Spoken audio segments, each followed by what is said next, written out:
At the Career Academy, I take emergency responders, police, because I want to be a police officer after I graduate. These classes will only be successful by giving me a head start to my college credits because these are dual credit classes, so I'll already have some for high school and for college. What I appreciate about the Career Academy would definitely have to be the teachers and the freedoms that you have as a student. I love being in the class with other than just East High students because now I know that there's more than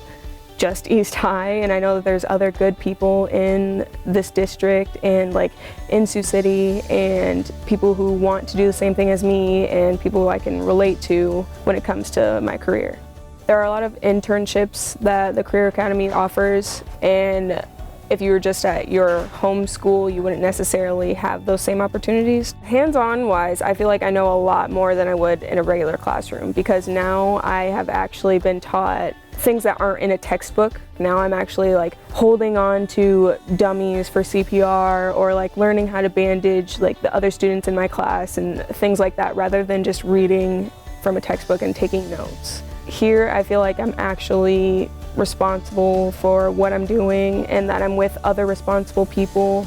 and that this is really going to help me in my career in the future.